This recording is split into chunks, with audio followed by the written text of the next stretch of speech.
Chào mừng các bạn đến với Tech Channel. Trong video lần trước, mình đã giới thiệu tới các bạn bộ cầu sau và bộ cầu trước chế xe ô tô điện. Và ngày hôm nay mình sẽ bắt đầu chế chiếc xe ô tô điện cho riêng mình. Mình sẽ làm chiếc xe ô tô điện 4 bánh với chiều dài là 2 mét và chiều rộng là 1 mét. Chính vì vậy, mình sẽ làm một cái khung hai thanh dài sẽ có chiều dài là 2 mét và hai thanh chiều rộng, mỗi thanh sẽ có chiều dài là 1 mét. Mình sử dụng sắt hộp 40 x 40, loại sắt dày, và mình sẽ hàn thành cái khung như vậy. Và sau khi mình đã hàn được xong cái bộ khung cho chiếc xe như vậy rồi, thì để đặt cái khung này lên trên hai bộ cầu thì chúng ta sẽ cần phải lắp đặt một cái hệ thống giảm xóc cho xe. Thì ở đây, để giảm xóc cho chiếc xe điện của mình sẽ sử dụng 4 cái. Đây chính là hai cái nhíp mà mình sẽ sử dụng cho bộ cầu trước. Trên nhíp thì sẽ có sẵn các cái trục nỗ để bắt trục như thế này để gắn vào khung. Và một đầu sẽ có cái để làm cho nó dao động. Đối với nhíp mình đặt ở bộ cầu trên, mình sẽ chỉ sử dụng 3 lá nhíp.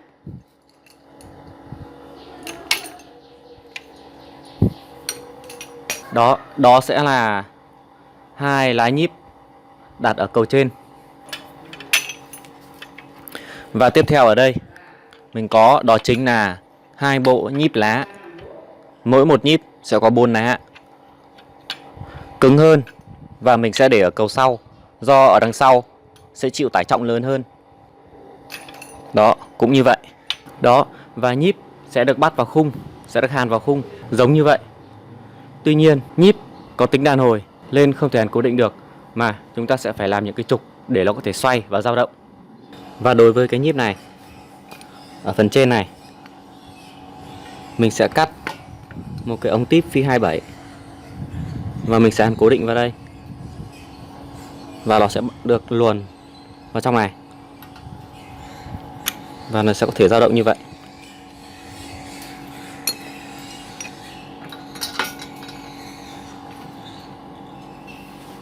Và do có 4 nhíp cho nên mình sẽ cắt 4 cái ống típ phi 27 như thế này.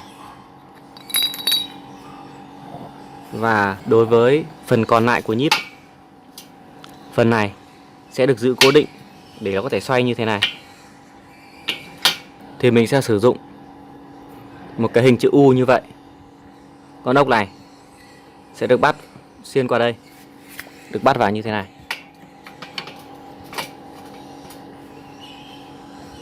Đó, như vậy. Và tương tự thì mình cũng sẽ làm 4 cái như vậy. Và bây giờ mình sẽ tiến hành hàn 4 cái đoạn típ phi 27 mà mình đã cắt ra.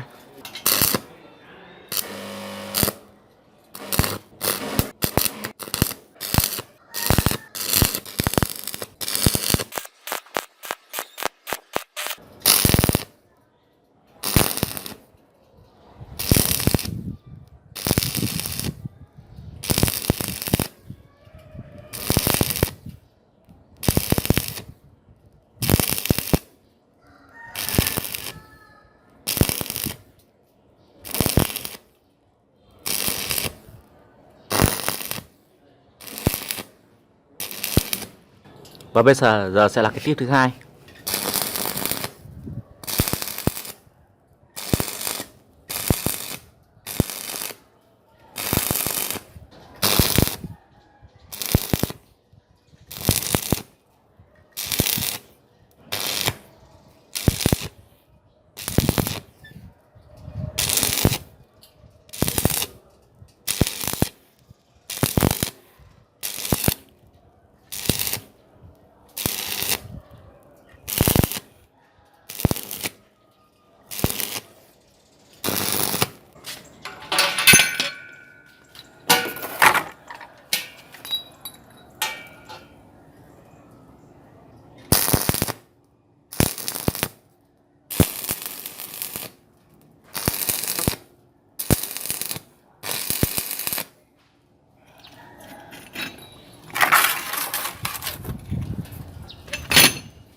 Và bây giờ sẽ là cái thứ ba.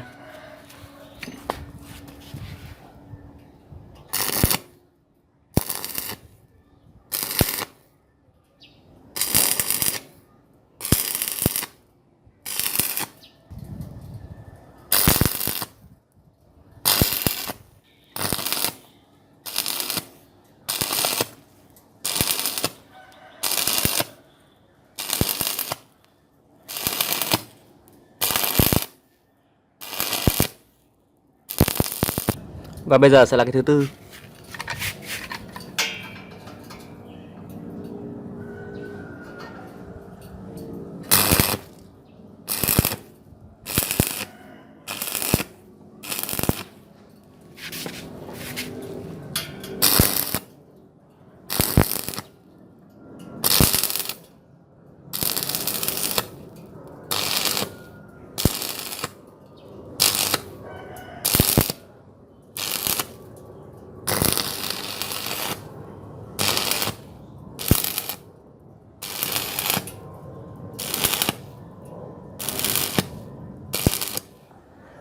Ok, và như vậy là các bạn thấy là mình đã hàn được 4 cái típ 27 vào 4 góc của cái khung như vậy. Và sau khi đã hàn được các cái đoạn típ này, típ 27 vào khung như vậy, bây giờ mình sẽ bắt đầu tiến hành lắp cái nhíp vào.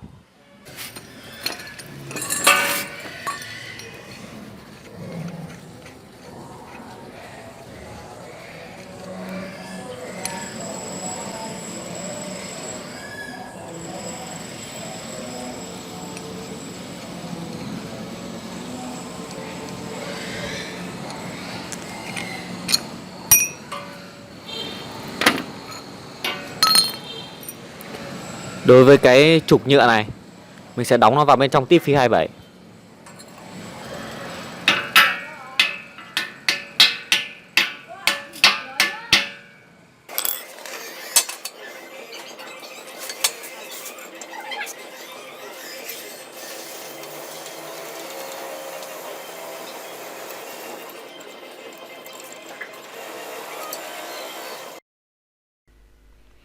Và mình lắp tương tự cho 3 cái nhíp còn lại.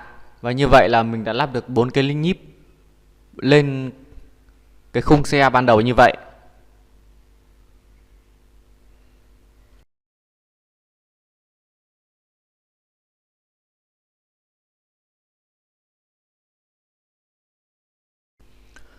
Tuy nhiên, các bạn mới chỉ lắp được một bên và còn một bên. Và để lắp lốt bên còn lại, mình sẽ sử dụng một cái chữ U có cái bu lông 12 để xỏ vào cái trục nhựa của nhíp như vậy.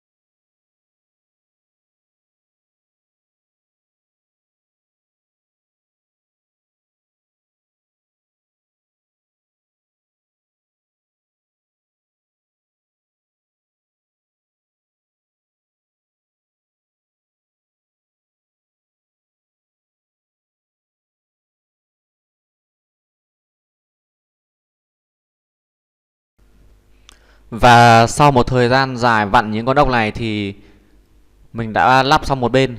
Và tương tự mình sẽ làm đối với 3 cái nhíp còn lại. Đó, và như vậy là mình đã lắp xong 4 cái nhíp lên cái khung xe này.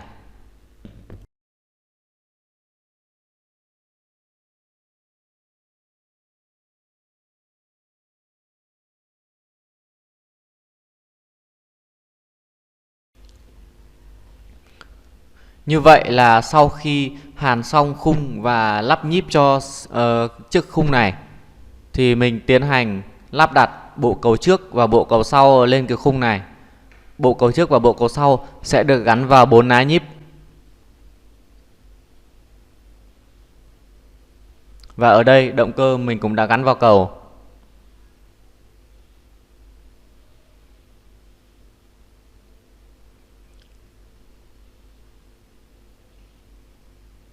Như vậy là chiếc xe điện 4 bánh tự chế của mình về cơ bản đã hoàn thành. Và để tiếp tục làm chiếc xe này, các bạn hãy theo dõi những video tiếp theo của mình. Cảm ơn các bạn đã xem video. Chúc bạn thành công.